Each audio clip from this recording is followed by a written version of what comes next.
Hey, what's up, you guys? Bloody Jacob here to bring you my weekly review of Penny Dreadful on Showtime. This week we've seen Season 3, Episode 6, which is called No Beast So Fierce. And I want to apologize for the lateness of this upload. Of course, the episode obviously aired on Sunday like it always does. But I had my girlfriend over. She wasn't caught up on Penny Dreadful, but she was caught up on Game of Thrones, so I had to watch Game of Thrones first, which is a really good episode this week. But I did just watch the Penny Dreadful episode last night by myself, and really enjoyed it. Another pretty good episode. This season has been really good so far. I did have a little bit of a gripe with how a certain thing in this episode played out, especially on the Ethan Chandler end of things. But we can talk a little bit more about that in a few minutes. But overall, good episode. It continues to build to what should be a really intense last few episodes for sure. We start off, Ethan and his father still in that standoff, Jared holding Ethan at gunpoint. Rusk eventually comes in and he declares them all under arrest under the authority of, Her Majesty. We also had Renfield telling Dracula about Vanessa actually knowing his name at this point, and then Dracula actually allows Renfield to feed on this body that was hanging.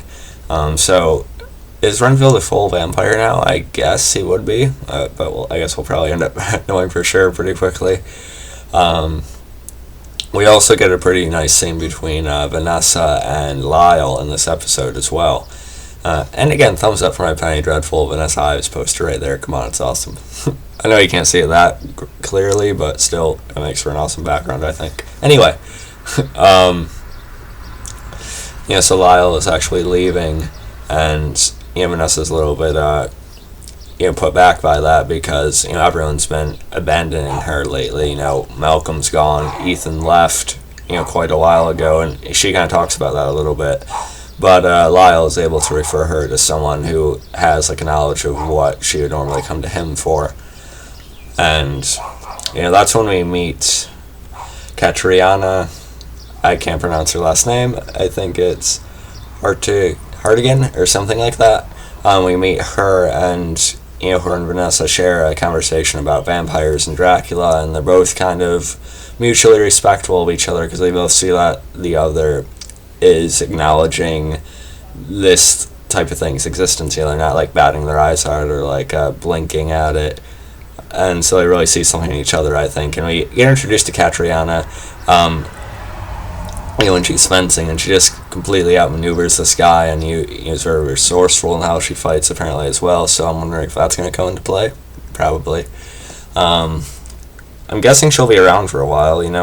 I'm guessing the remainder of this season and next season. I'm guessing it's getting a season 4.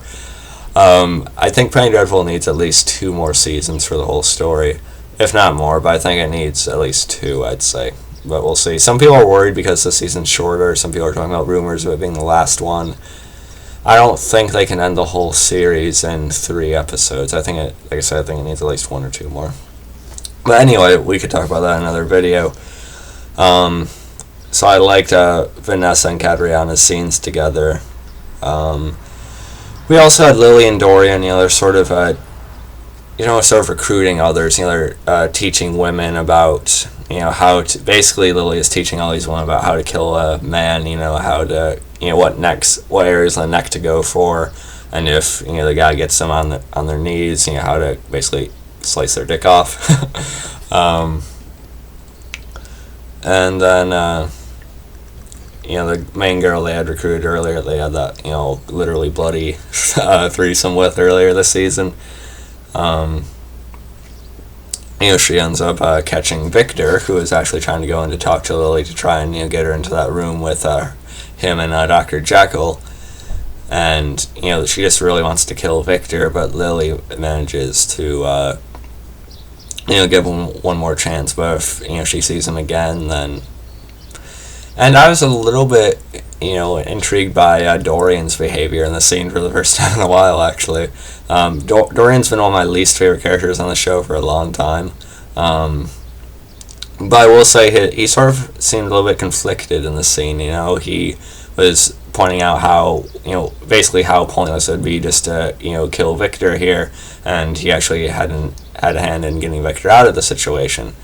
Even though he's not really buddy-buddy with him, I thought it was a little bit interesting that he's starting to, maybe not think differently, but sort of, I don't know, his perspective's starting to change a little bit, or his idea is starting not to mesh completely with Lily's, I think.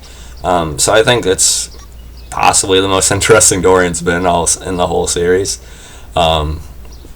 Reeve Carney's always played him well, but I think the Dorian character's been a little bit just but it's interesting, and I'm wondering how it's all going to play out with Lily's superiority idea with the women and such.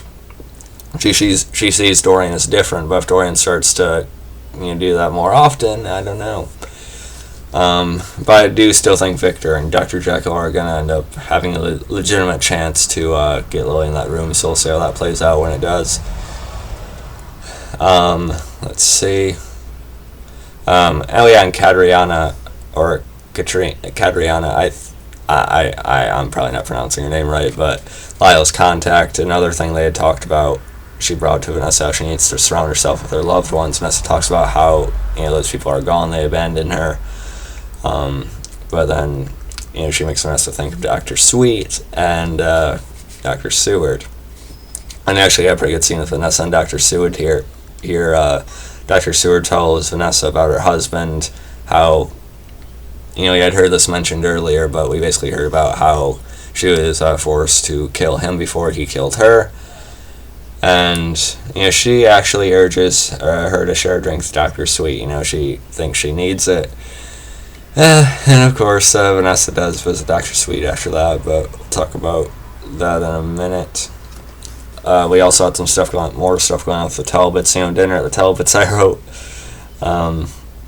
Again, a pretty awkward dinner here.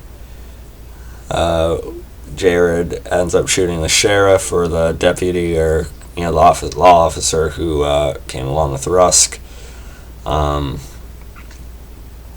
Malcolm sort of defends Ethan. He says he's a good man. He hasn't really known him otherwise, and he believes that whatever the circumstances were, there's a reasoning behind it.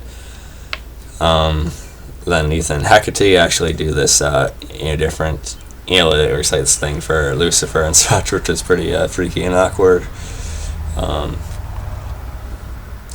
And Jared just basically puts down Sir Malcolm, saying he doesn't know what he did. He brings up the family stuff.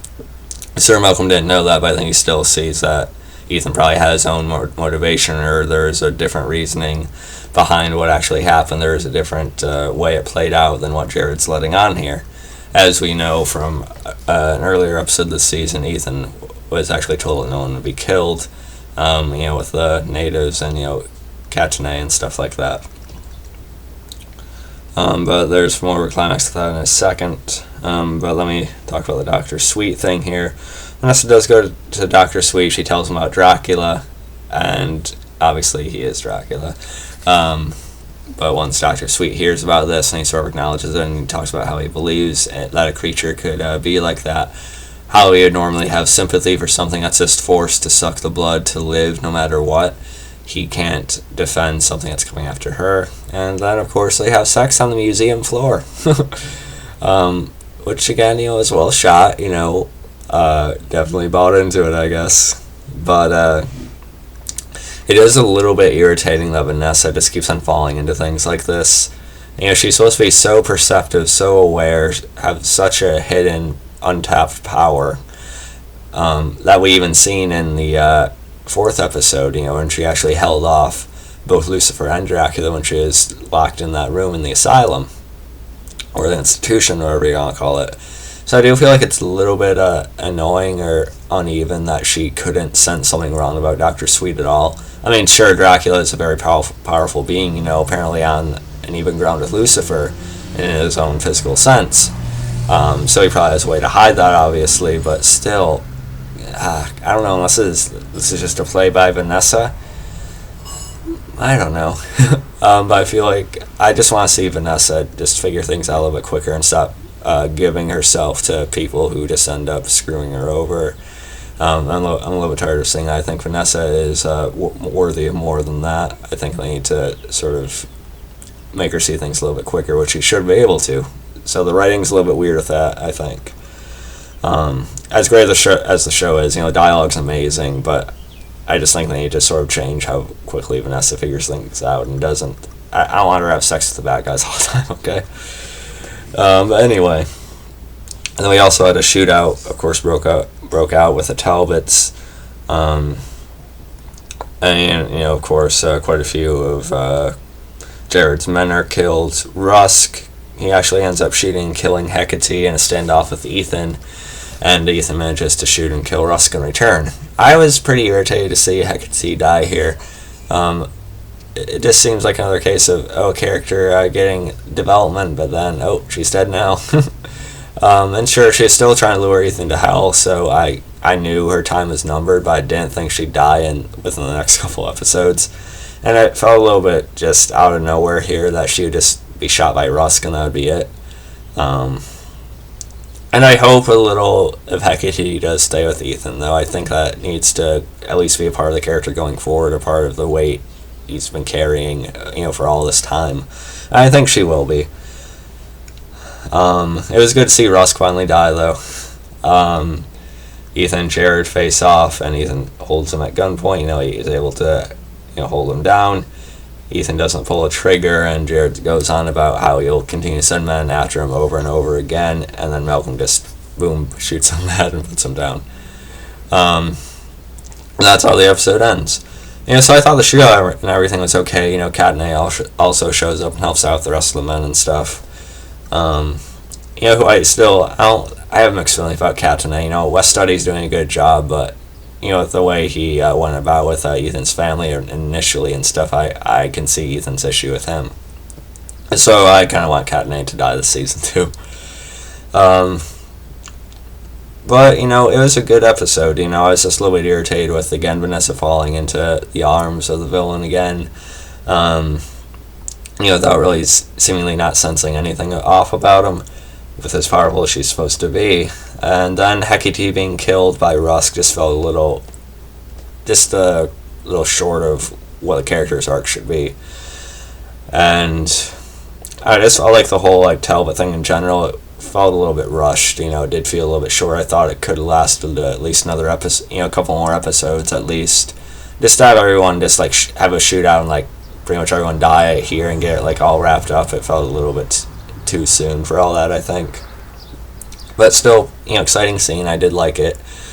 And so overall, No Beast, So Fierce. Good episode, really good episode. Not one of the best of the season, but a good one. And continues the trend of what Penny Dreadful always is, and that is one of the highest quality shows on TV, if not the absolute highest quality show on TV.